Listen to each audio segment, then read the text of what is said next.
What a great year. You know, they tried to go after President Trump in 2017. Comey went after him. Mueller in 2018. Avenatti went out in 2019. 2020, it was Attorney General James, and then Garland in 21, remember? Then we had the Smith probe in 22, and then we had the DA Fannie Willis, remember, in Georgia in 2023. In 24, we had District Attorney Alvin Bragg. They all said they're going to get Trump. They're going to get Trump.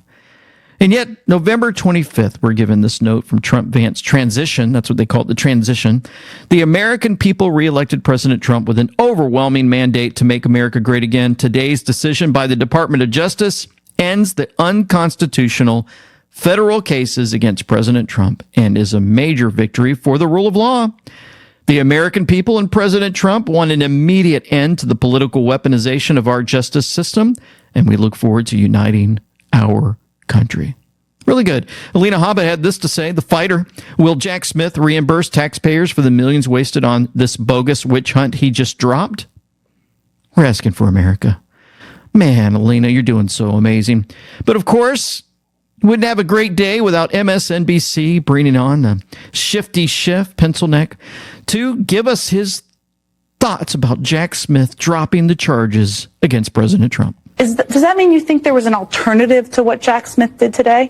Yes, I think there was an alternative. The alternative would have been to postpone further proceedings in the case until after he left office. Now, what Jack Smith did is seek to dismiss the case without prejudice. That means they can bring charges against Trump again once he leaves office.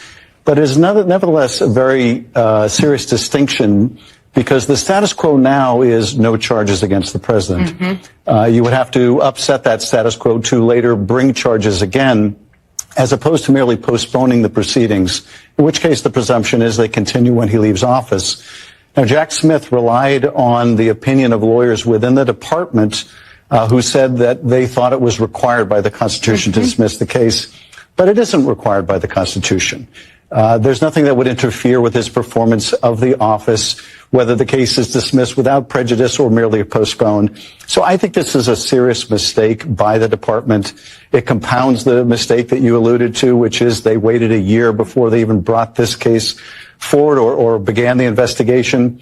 And then you have the Supreme Court with its immunity decision, and now you have a potential nominee in Pam Bondi who is saying she's going to prosecute the prosecutors. All of that goes against what Jack Smith said in his brief motion, which is that no one's above the law. They're trying all they can. But you know what? The media is not being listened to anymore. We're going to get to that from Axios in a second. But first, President Trump wanted to make sure that everybody knew, as everyone is aware, thousands of people are pouring through Mexico and Canada, bringing crime and drugs at levels never seen before. Right now, a caravan coming from Mexico, composed of thousands of people, seems to be unstoppable in its quest to come through our currently open border. On January 20th, as one of my many first executive orders, I will sign all necessary documents to charge Mexico and Canada a 25% tariff on all products coming into the United States and its ridiculous open borders. This tariff will remain in effect until such time as drugs, in particular fentanyl, and all illegal aliens stop this invasion of our country. Both Mexico and Canada have the absolute right and power to easily solve this long simmering problem. We hereby demand that they use this power. And until such time that they do, it is time for them to pay a very big price. Guess what, folks? Right after this went out, it looked like Trudeau, within hours, reached out to President Trump, and they had a nice conversation about the future. Oh, man. Oh, what else is President Trump doing before I get to the media? Could Trump sideline government watchdogs? Some are already quitting. They're already quitting. 2 in-house investigations at U.S. intelligence agencies recently quit their job. The investigators are gone. There's growing fear in Washington that they could be the start of an exodus or a purge of government watchdogs. Isn't that wonderful? A wave of departures by inspectors general would give President-elect Donald Trump the opportunity to get this, nominate or appoint people of his choice to the watchdog post, leaving dozens of federal departments, agencies, and offices subject to oversight by people who would owe their positions to Trump. In the wake of Trump's election, CIA Inspector General Ashton and Intelligence Community Inspector Monheim revealed they plan to leave government in the coming weeks. Neither cited Trump's victory as a basis for the decision. Oh, yeah, could be that. But the timing of the announcements troubled some longtime advocates for Inspector General. More than 70 inspectors general serve in posts across, agencies in the federal government tasked with ferreting out waste, fraud, and abuse. But yeah, I think they're in big trouble and they have to hurry up and get out. And of course, when we're talking about the news, I told you, share this with you. There was a meltdown from Axios CEO Jim Vendahe. He goes on a rant about Elon, telling X users, "You're the media now." Matters. Everything we do is under fire. Elon Musk sits on Twitter every day, or X today, saying like, "We are the media. You are the media." My message to Elon Musk is bullshit. You're not the media. You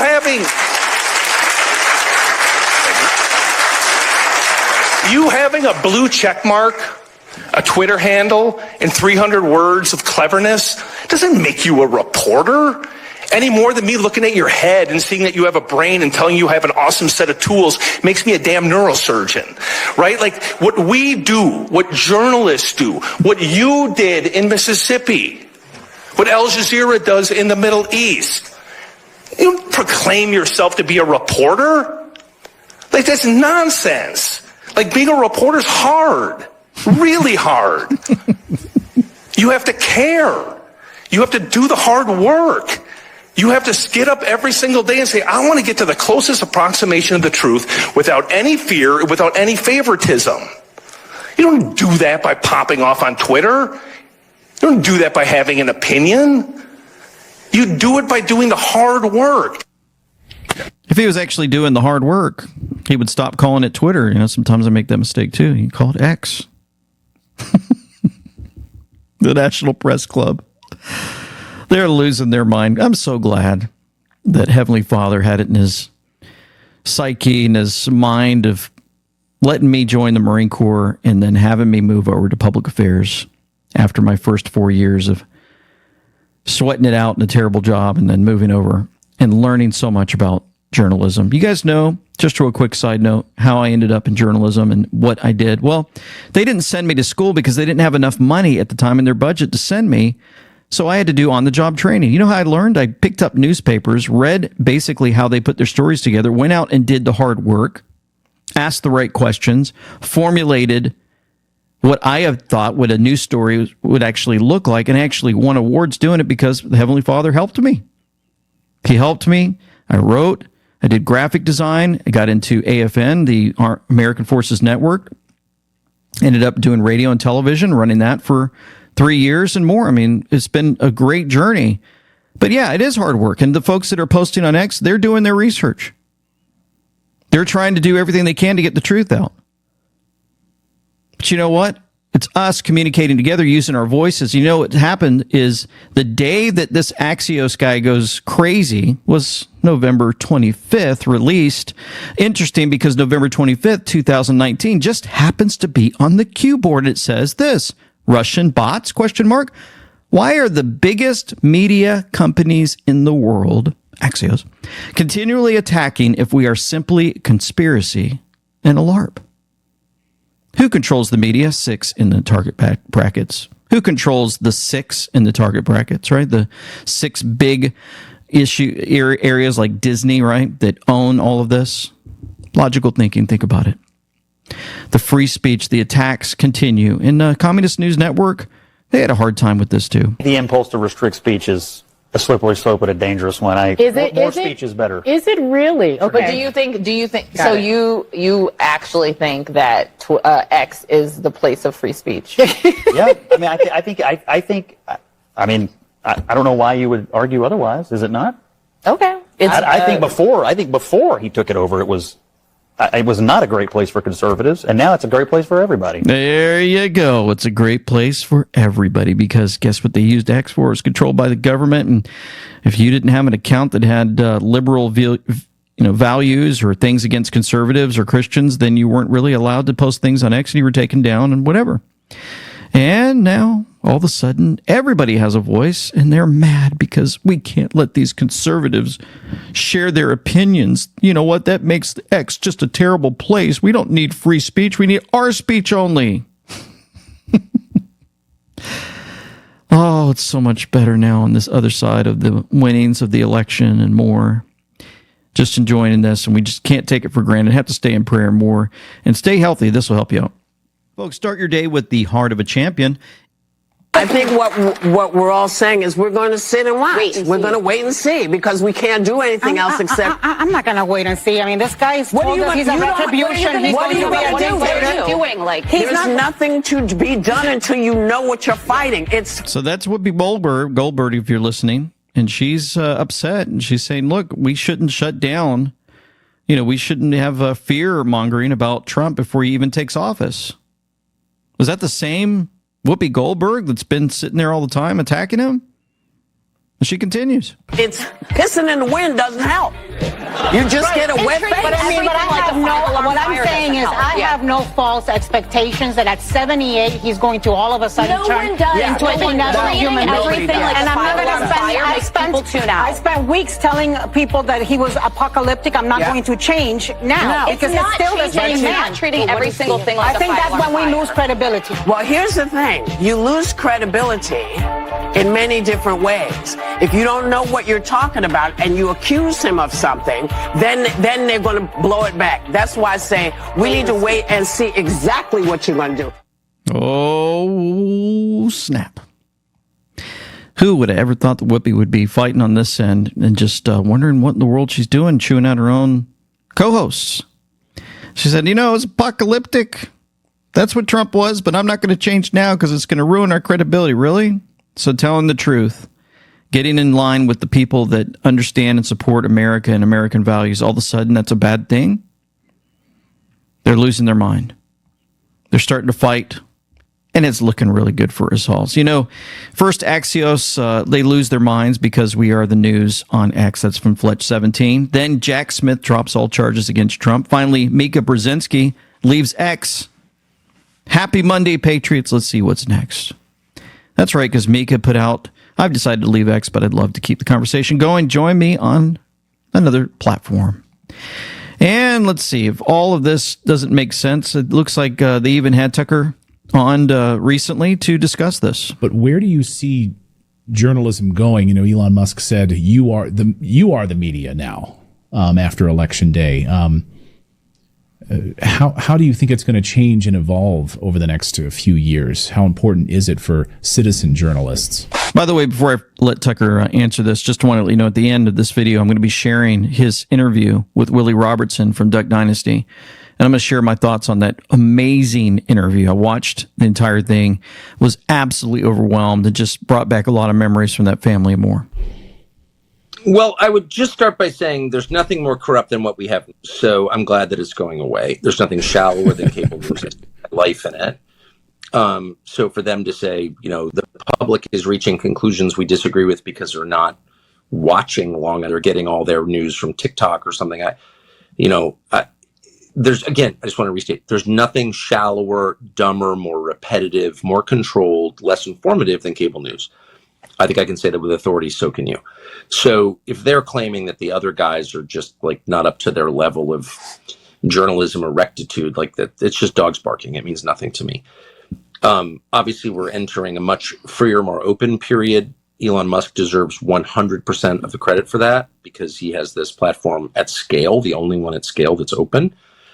Joe Rogan deserves the credit for creating an entire new genre, podcasting, from which I'm benefiting. So I'm grateful to Joe Rogan, and I mean that. Plus, I love Joe Rogan anyway. But he did that single-handedly. So, and I guess we're both beneficiaries of it. He created this thing it didn't exist before. It's an amazing thing. And if the world were fair, then everyone in the media would be tipping a hat to him. Did you invent the newspaper? Did you invent radio? Did you invent television? I don't think so. Joe Rogan essentially invented podcasting. I mean, he made it clear to everybody else that this could both have an effect and be a real business. Who thought that would be true? He proved it. Here are my concerns. My concerns. Now, I don't have too many concerns. Here's something that annoys me. if there's a lesson of what happened to television and newspapers, print, and legacy media, they died because they were corrupt. I mean, the business models changed, et cetera, et cetera. There are ways they won't evolve. Like the people who work at NBC News will not have careers in journalism 10 years from now. And the reason they won't is not because of technology. It's because they have no credibility because they're corrupt. They're liars. So that's really the lesson. Corruption kills you, especially in a business predicated on trust, which is the media. Amen. So these guys won't have careers. They're liars. They've been caught.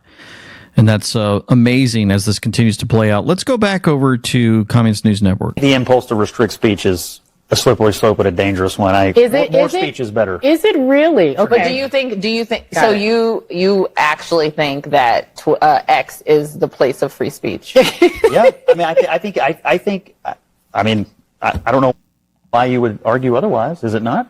Okay. I think before he took it over, it was not a great place for conservatives, and now it's a great place for everybody. That's right. So that's just a great reminder for all of us. And remember that as we gather together, we have the right to our speech and to say whatever we want in a loving fashion and more.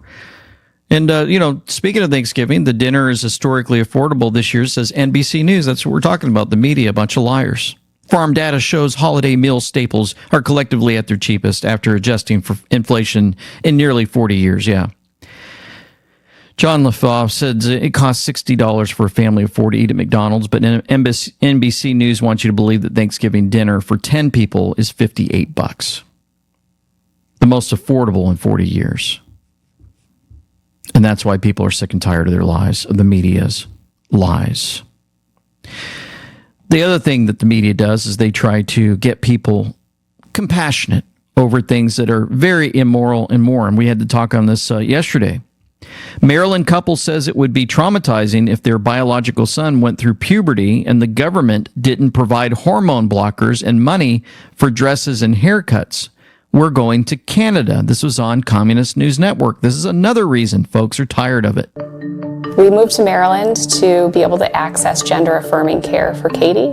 What that looks like is therapy services, it's clothing, it's haircuts, and at this age, it is a hormone blocker to prevent her from going through puberty. This is my hormone blocker right here. Could that treatment be reversed at some point? Yes, absolutely. It's really a pause button. Katie gets more time to live in the body that she has now. On day one, I will revoke Joe Biden's cruel policies on so-called gender-affirming care. Trump has promised federal restrictions on transgender rights, including far stricter rules about gender-affirming care, especially for minors.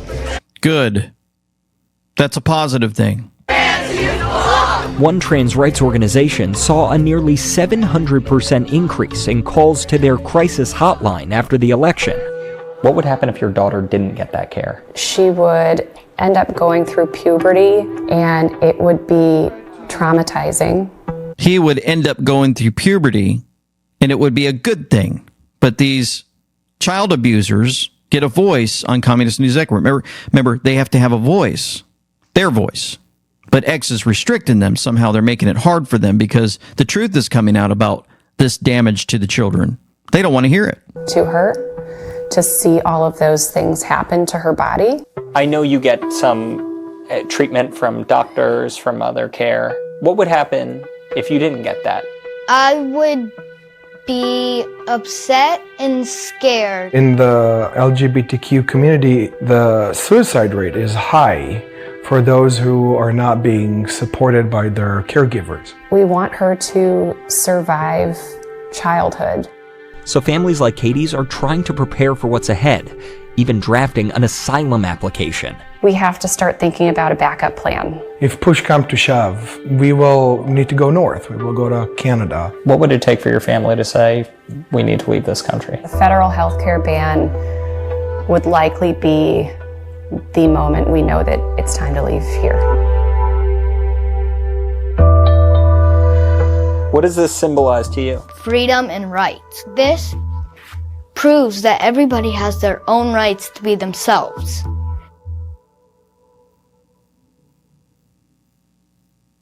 There you go. Communist News Network. And people are wondering why they're sick and tired of the media, the mainstream media.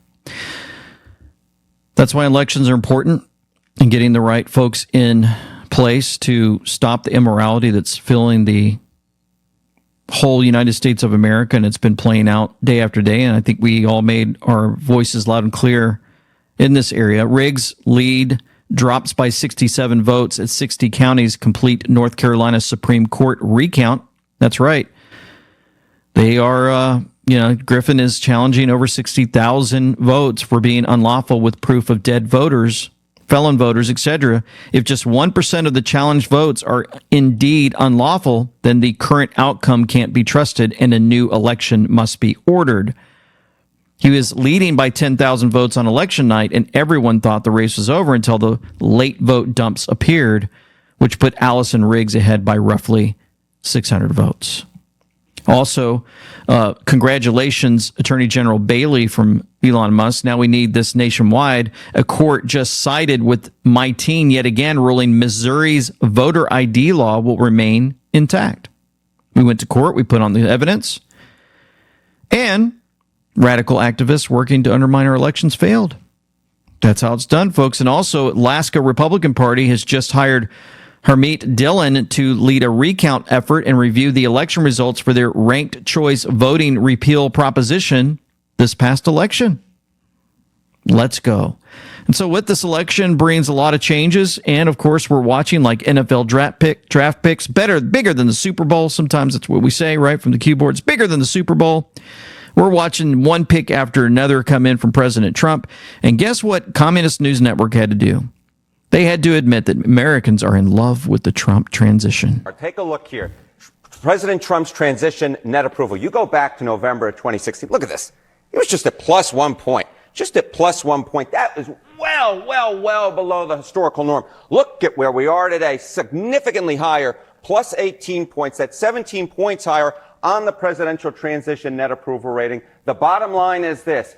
If 8 years ago Americans were lukewarm on Donald Trump, at this particular point, they're giving him much more the benefit of the doubt. A lot more Americans are in love with this transition. This much more meets the historical norms where normally presidents get that boost coming out of their victory. And what we're seeing here is Donald Trump's presidential transition is getting a thumbs up, and dare I say, 2 thumbs up from the American people. And, we're still on the appointment phase at this point, but it does give insight to sort of where this team is thinking to lead some of these key departments, of course. But how do people feel about the prospects of his presidency, given the context of some of these picks? Yeah, it's not just that they like what Donald Trump is doing right now. They're optimistic for the future. So, again, let's compare ourselves now versus where we were 8 years ago. And what you see 8 years ago, 53% of Americans were scared or concerned, the majority towards the upcoming Trump term. Look at where we are now. The shoe is on the other foot. 53% of Americans are excited or optimistic. It's flip-flop, where a narrow majority 8 years ago were scared or concerned about the upcoming Trump term. Now what we see is that the majority is excited or optimistic about the Trump term. So what we're just seeing is very different numbers from where we were 8 years ago. 8 years ago, folks really were not that in love with the Trump transition. Now they are, and more than that, looking forward to the upcoming Trump term. 8 years ago, the majority were scared or concerned. Now the majority are excited or optimistic. So you had to say that twice. And guess the source, guys, CBS News poll. So let's change the numbers just a little bit because they probably skew it a little bit. Let's say 73 to 26%. 73% are excited and 26% are scared and concerned. Those are probably the real numbers. So they get the information out, but they have to control the information. So that looks close, right? It's not even close. I don't believe it for a second. Elon Musk posted this. I still can't believe DOGE is real. Department of Government Efficiency is real. But I think it's actually going to work. He posted this at 2:06. Interesting because 2:06 on the Intel board says, can't wait for the green light. Teams are on standby. Oh, yeah. That's how it works, folks. Through all of that overreach. And will you be able to reverse this? Because this has been going on a long time. The censorship, we all remember during COVID and beyond. And this targeting of people who do not agree with the Biden-Harris administration. Tell us about your plans to actually reverse all of that. For those listening in, that's Maria Bartiromo talking to FCC Chair Brendan Carr. Says he will work to implement Trump's agenda. Smash the censorship cartel. Step one for me is to make sure I continue to work with President Trump and his team over the coming weeks as the transition is complete. I want to make sure that I understand 100% President Trump's agenda. After all, when it comes to his administration, the American people voted for him and voted for his agenda. And right now they're doing a great job putting a transition team in place. For my own part, there's a couple of top priorities that jump to mind. Number one, as you noted, is censorship. Americans have lived under an unprecedented surge in censorship over the last couple of years, and we have to work together to smash the censorship cartel. Number two is media. It's not just my opinion. You look at Jeff Bezos, he recently did an op-ed where he said trust in media is at an all-time low. And there's a lot the FCC can do there to make sure that broadcasters are, in fact, serving the public interest. Number three is going to be unleashing economic opportunity. When President Trump came in 2017, he turned things around very quickly with his chairman, Ajit Pai. That's going to require permitting reform, spectrum, and the space economy. Look, right now it takes longer to move an application from one bureaucrat's desk to another than it does to actually build a rocket ship. So we're going to add some rocket fuel to that process and get it going. And number four, lastly, is national security. Look, right now, top of mind for everybody is this Salt Typhoon hack. We're looking very closely at it. Those are going to be a very important set of issues there. And for too long in this government, particularly over the last couple of years, your last name dictated how the government treated you. If your last name was Soros, well, the commission bent over backwards and gave you a special, unprecedented commission-level shortcut to buy 200 radio stations. If your last name was Musk, well, then you lost $800 million contracts that you lawfully got. Everybody now is going to get a fair shake going forward. Oh, will Soros still be able yeah, that is so good. Go after Soros. to acquire those 200 radio stations? There's a petition for reconsideration pending at the FCC right now, and I want to take a very hard look at that. Yes, stop him before Soros buys those 200 radio stations and turns them into junk. Amazing. Like this guy already. Great appointments, talking about all types of things, including where money is spent in different areas. Speaking of money being spent, check this out. NGO is being cut a check $600 million I'd like a year. to ask Mr. Carroll and anybody else who would like to answer this. Can you name some of these NGOs that have specifically taken these hundreds of millions of dollars and not used it to protect these children? Catholic Charities, Lutheran Family Services, Jewish Family Services. I spoke to a gentleman that works in DHS. He actually sends the electronic fund transfers, and I asked him, sir, tell me who do you send, who are you responsible for, and how much? So he's sending $600 million of U.S. taxpayer money sent to NGO every 2 to 3 months for illegal migrants. House Homeland Security Committee hearing. Did you guys know that? Just money being sent out everywhere, but we didn't have enough money for the border. Remember that? Speaking of the border, remember what's going to happen when everything changes for Homan to take over. Tom, you heard this mayor out there in Colorado. I want to get your reaction to it, and I want you to be clear about who has jurisdiction, the federal government or state and local governments. And if you're a sanctuary state or city, are you breaking the law? You're absolutely breaking the law. All you have to do is look at Arizona versus U.S. You'll see these breaking the law. But look, me and the Denver mayor, we agree on one thing. He's willing to go to jail. I'm willing to put him in jail.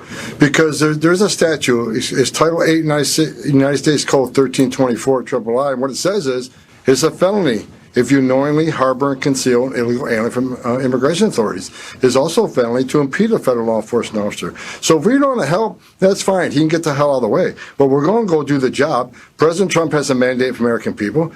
We got to secure this country. We got to save American lives. And I find it shocking that any mayor of a city would say, President Trump's been clear. We want to concentrate on public safety threats and national security threats. I find it hard to believe that any mayor or governor would say they don't want public safety threats removed from their neighborhoods. I mean, I don't know what the hell is going on in Denver, but we're going to go and we're going to fix it. If he don't want to fix it, if he don't want to protect his communities, President Trump and ICE will.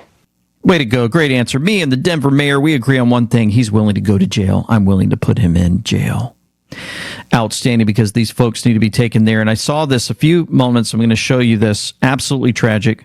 Over the weekend, Texas encountered a caravan of 250 illegal migrants with over 60 unaccompanied minors. Check this out. Had this interview with a 2-year-old at the border without her parents. Watch. Venezuela, mama. Venezuela. Did you come by yourself? Yes. How old are you?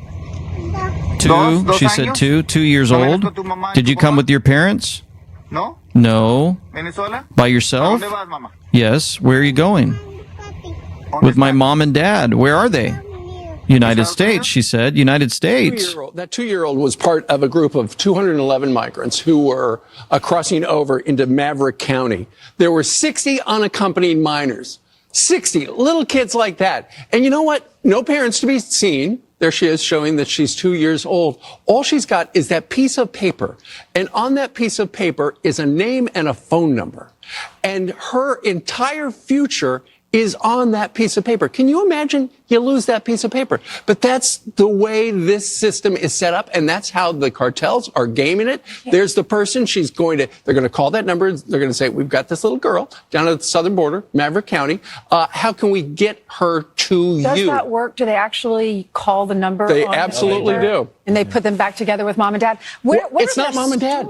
It's oftentimes human traffickers. That's right. It's not, don't trust them. That's just the parents. Remember, they, took away the testing to see if they're actually biological or not. They stopped that one with this administration. Right, but they say she said mom and dad. I know that's what she said. First of all, so many thoughts go through probably our what she was minds. told. That's right. It's probably what she was told. And so this goes on and on with Fox and Friends, and they're putting that information out. That's good that they are getting the information to the people. The mayor of Dallas, Texas, says he will support President Trump's mass deportation orders. Will you deport them? Will you deport them? Of course we'd support that. Of course we'd stand by President Trump in an effort to get rid of people in our country illegally who have violent criminal records or who commit violent criminal acts here. But even more than that, people need to understand it's a strain on our school system. It's a strain on our hospital system. There are hidden costs to having a porous, open border, and we need to shut that down. Yep, looking forward to this border getting closed up, deportations happening, and it's going to be wonderful to see. And then we'll allow the migrants that were here legally, hopefully we'll be able to fill out forms and get back legally. I mean, it's not that we're hating on. We got to get the criminals out of here, and we got to get our country restored, folks, to the way it's supposed to be. It's just sad how this is all played out. Also sad is the DEI stuff that has been permeating and hurting all of us, our children, our families, and more. It's been, just a detriment to our entire system, everything that we know and believe in. Well, it looks like American companies all of a sudden are getting rid of DEI in many places. American companies and lawmakers already rolling back DEI initiatives in response to Trump's election victory. Did DEI die on November 5th? I think it certainly did, and you're already seeing some of the consequences of this in the private sector, where several companies are sort of rolling out these plans to roll back their own DEI initiatives that they've set in place over the past few years. But of course, I think it's going to be much more difficult to tackle DEI at the root than these companies and even some Republicans may expect. And that's because this is a big money-making racket, Todd. One Harvard professor estimates that U.S. companies spend about $8 billion per year on diversity trainings alone. That does not include the very profitable DEI consultants who can charge up to 6 figures for their work when they go into some of these corporations. And then, of course, there's the other issue, which is that even if you get rid of DEI initiatives in some of these private companies, and even at the federal government level, you still have not tackled the root of the issue, which is higher education. These ideas did not come from nowhere. They need to be torn out root and branch from our colleges and our universities, which, by the way, are also funded by our taxpayer dollars. Yep. Outstanding. And it's interesting because it looks like Tara Bull showed us this spot, this commercial. They got rid of pride displays, changed Happy Holidays to Merry Christmas, and have a new MAGA Chad Santa. Has Target gone on woke?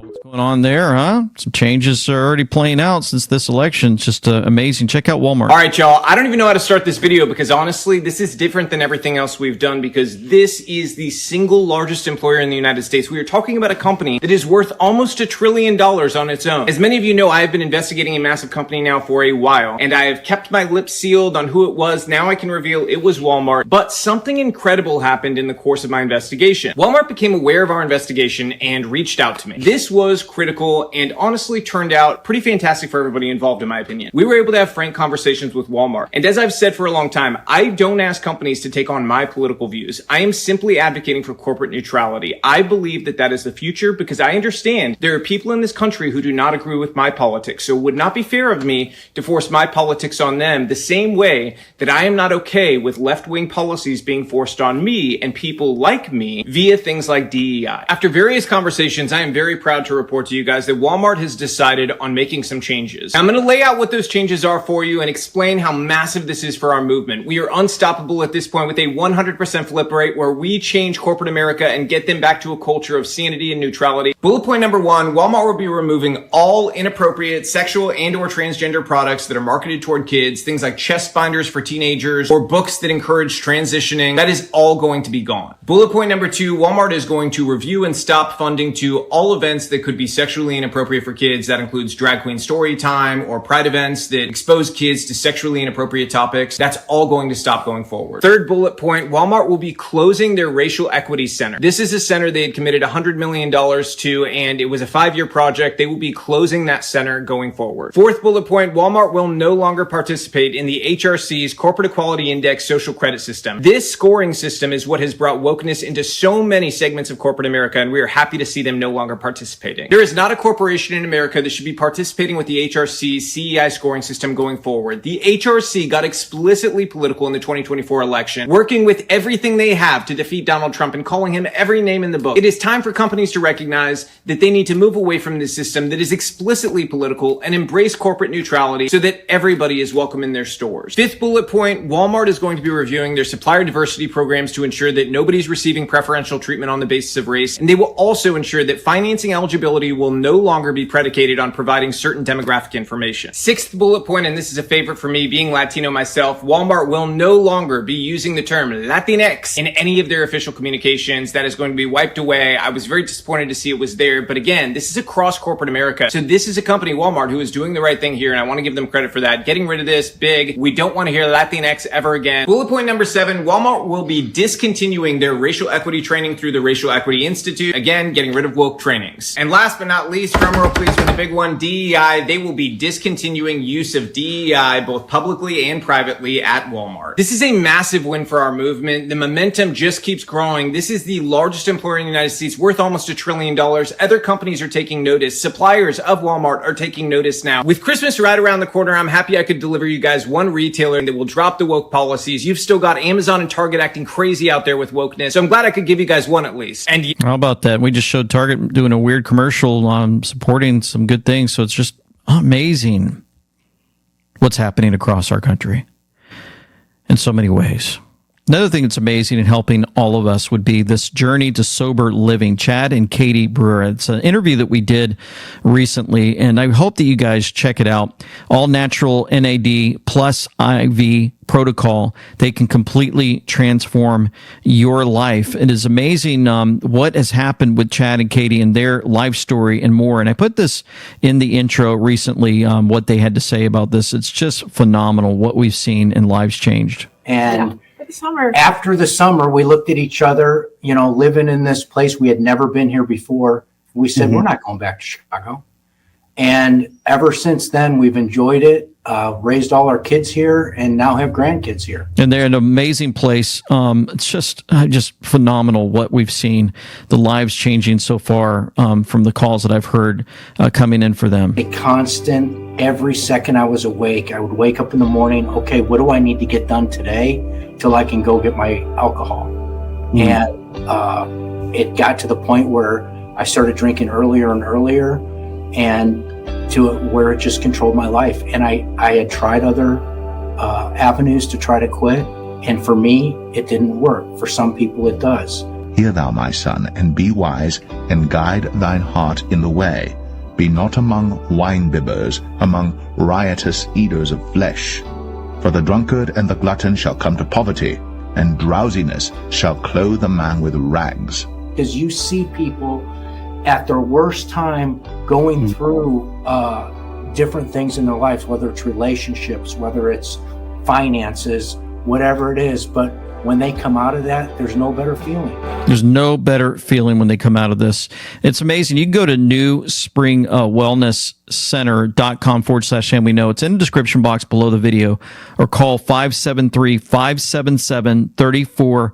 You'll get to this website, amazing site, that'll give you all the information that you need about the safe detox from addiction from NAD plus brain restoration at New Spring Wellness Center. They specialize in NAD for overcoming addiction, including help for severe chronic alcohol abuse. They provide the highest level of care and compassion because they have personally dealt with and overcome addiction.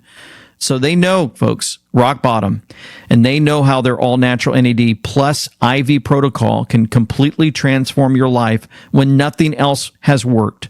You can overcome an alcohol dependency.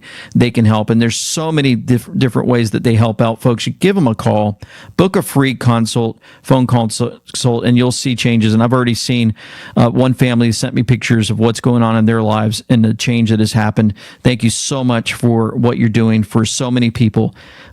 Chad and Katie Brewer, you are absolutely amazing again. And so speaking of amazing, people are out there trying to help in North Carolina also. Today is November 20th, and this morning, whenever I was scrolling, I came across the director of FEMA sitting in Capitol Hill saying that everything that we're putting out is misinformation. I'm currently sitting in a parking lot right here in Swannanoa, 1 mile from my house. And I just want you to listen to what she's saying. And I want to show you the scene that's literally right in front of me while she's talking. Our workforce persevered through all of the challenges I've just described, and they also persevered through a difficult security environment generated by misinformation about FEMA's work spread through social media. We help all survivors, all people, obtain all of the assistance that they are qualified for under the law, and misinformation was making that work much more difficult. I guess the point of this video is to show you the perspective from someone that lives here in the Swannanoa Valley, a heavily hit area of western North Carolina, versus the perspective of someone in Washington. I can tell you with confidence that we get requests weekly for tiny homes, trailers, and housing, and we've been able to supply a lot of that because of you. Another thing that I can tell you with confidence, if you go up and down this stretch of the Swannanoa Valley of western North Carolina, there are no FEMA housing and shelter set up for those heavily affected. I just wanted to put this video out there and let you decide for yourself if this is misinformation or not. The good news of the day is this guy. I don't know who he is, but he stood at the end of this gas station every single day, tipping his hat, trying to raise the morale and the spirits. There we go. And so somebody actually played this video too. So this building right here is one of the buildings that the Amish built. And the county has told him he cannot live in that while he rebuilds his house. So I guess he can just sleep in the dirt. Yeah, you know what's interesting is Michael Justice said he has a confession to make. I've never been to China, but I know it's a bad place. Never been to Russia. I know it's a bad place. Never been to Venezuela, but I know it's a bad place. But I've been to California, and they're showing a picture of how they live in California, in those tents in that section of town. It is sickening. But, you know, they're telling the people in North Carolina, you can't have that house to live in. No, you breaking the codes. You can't do this. But the Amish did their best to come out and help. And that's where the government gets involved and causes so much heartache and problems for people. They'd rather see them sleeping in tents in the freezing cold. Helene storm victims in North Carolina want to know where the $24 million that was raised in this benefit concert is at. Remember, they had Eric Church and Luke Combs sing Carolina together for first time at massive benefit concert. They are wondering why people are sleeping in tents almost a month after this concert. Do you care to comment, Luke Combs or Eric Church? Love to hear from them and see what's going on. Unbelievable how this is all playing out.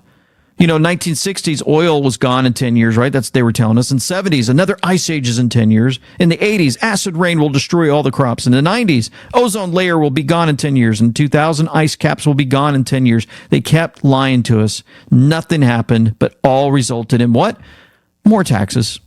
So President Trump's transition team is putting together a wide-ranging energy package to roll out within days of his taking office that would approve export permits for new liquefied natural gas projects and increase oil drilling off the U.S. coast and on federal lands, according to two sources familiar with this. The energy checklist largely reflects promises Trump made on the campaign trail, but the plan to roll out the list as early as day one ensures that oil and gas production will rank alongside immigration as a pillar of Trump's early agenda.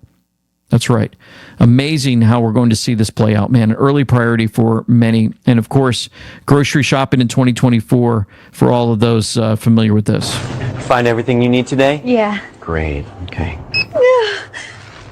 Oh, God.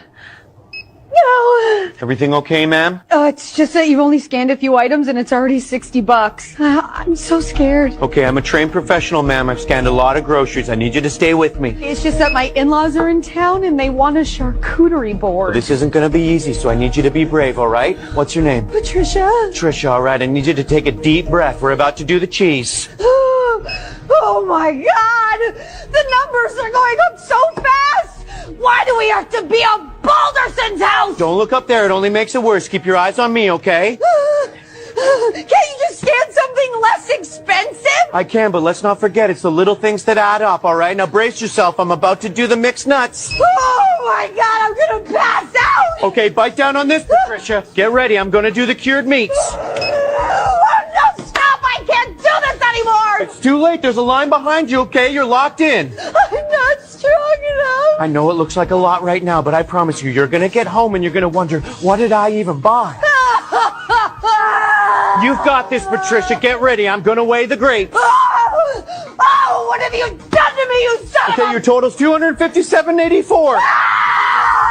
Oh, no. You got to dig deep. This is the hardest part. Patricia, it's time to pay. There's your grocery shopping in 2024. I thought you guys would get a kick out of that. But you know what? Everything dealing with their money and more. We talk about this every week. I hope you get with Dr. Kirk Elliott. Give him a call. Gold hits 1 week high as tensions boost, rush to safety. You guys want to check out this video from Sunday. We released it, and you can reach out to Dr. Kirk Elliott, andweknow.com/gold.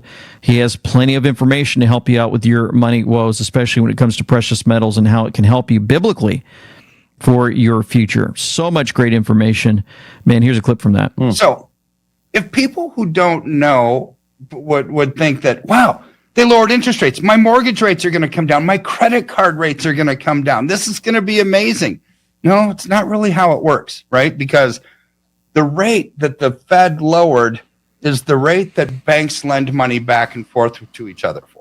Right. So that's their cost of capital. So they're getting capital for cheaper now, which should stimulate the economy. But what are banks doing? So on the mortgage rates, you know, it's hard for anybody to be as good as what they think they are. So here's what I mean. So it's a really good interview. I hope you guys check it out. And I wanted to, before we close out today, I'm going to show you a couple of, from Oklahoma, a clip from the interview with Tucker Carlson and more, but wanted to just motivate people as we get closer to the closing of come in and wipe out the enemy. And so many great things are coming back. I saw this clip the other day. Show this to you now. America is officially back. The NFL is praying to God. That was what Doug Peterson talked about, that we felt the whole NFL as a community came together this week, and he talked about this. Both teams coming together in prayer before this game starts. It's just an unbelievable deal for both teams to get together, pray, and thank God for what's happening this week. And this clip says America's officially back. NFL's praying to God. In other ways, Oklahoma mandate, remember, on Bible lessons are challenged, but they've got something to say. Look, President Trump has a mandate, and part of the mandate that he has is he's bringing prayer back to schools. He made that crystal clear in the election. So listen, what we've seen is the radical left and a Supreme Court dramatically out of step with the Constitution has stricken prayer from our public schools. That's absurd. We all have the free exercise of our religious beliefs. That was essential on the foundation of this country. And so listen, we're going to protect that. We wanted to make sure it was crystal clear to parents, teachers, and kids.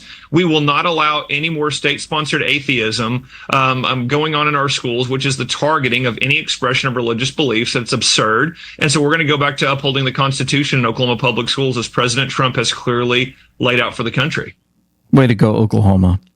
And other places that reach out with biblical values, I've always seen the Duck Dynasty series. We were big fans of them for many, many years, and they stopped, I believe, in 2017. But I watched an interview with Tucker Carlson and Willie Robertson, and I just, I thought, I'll just watch this for a few minutes. I don't have a lot of time. And I ended up just clicking and watching. And to hear the stories from Willie about how their family, how he met his wife, Phenomenal stories of how Duck Dynasty took off. His family, I was laughing. They had so many fun things to talk about. They went pheasant hunting together, Tucker and them, talking about the Trumps, how he ended up on a stage with President Trump and, basically didn't want to go up there, but then all of a sudden was called up. And I just loved this interview. And I pulled a clip from it that I thought was important as we close today. In this book 10 years ago, it would have seemed pretty weird. Why is the reality TV show writing a book about spreading the gospel? Right. It does not seem weird now. Do you think the country's changed? I think it's changing. Yeah, I think it's certainly changing. I think people are looking for answers. That's why I wrote the book. I think, because I think we get so lethargic, and some of this was even in churches, they just get lethargic and they get off, you got to know what your goal is and what you're here for, and what's your mission. What's your mission in life. Well, and I take my mission from Matthew 28, which is it's labeled as the Great Commission. And Jesus says, "Go out and make disciples of all nations, baptize people, teach people." 3 things, 3 specific ideas: make disciples, baptize people, teach people. So those are the last things he said before he left. Like, make sure you do this. So when that's your mission, you just think about what you've got to do to accomplish those 3 things. You're probably going to have conversations with people. Yeah. If you're going to make a disciple out of them, if you're going to baptize them, if you're going to teach them, you're going to have some sort of conversation. And so what I find is people, if your mission in life is, as a Christian, if you're like, well, I try to go to church as often as I can, I try to be a good person, nothing in and of itself wrong with that. That's not a mission. And what happens is the mission becomes a little I go to church so I can listen, so I can learn, so I can try to get through my week, and everything becomes inward. Those 3 things Jesus said were outward.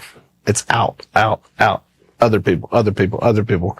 Not just you, it's other people. And, again, back to my father who was sitting at a bar. The guy drives up there. Why?